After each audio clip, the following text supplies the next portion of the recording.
Yeah, so Would you repeat the question? yes, so the question is whether it's about neuroplasticity, which is the making of new connections in the brain, or does cognitive stimulation also increase neurogenesis, which is the making of new neurons in the brain.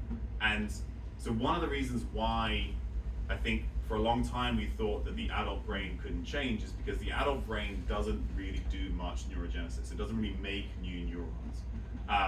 There are two places in the brain where you do still make new neurons as an adult. One is in a part of the hippocampus. So the hippocampus is really important for memory. There's one part of the hippocampus called the dentate gyrus where we do make new neurons as adults, even pretty much at any age in life.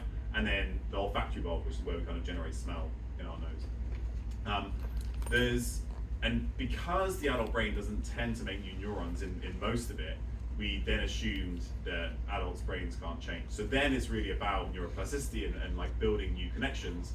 And it's also not just about neurons, because neurons only make up about half of the cells in the brain.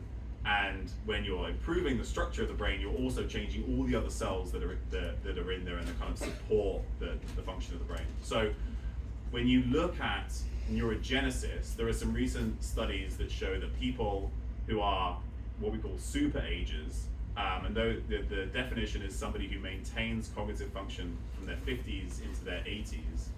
Super agers do show more neurogenesis in those parts of the brain that can do neurogenesis later in life.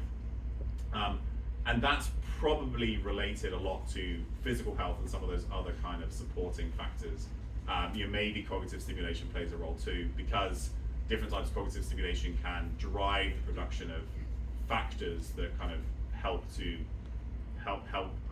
kind of generate new neurons.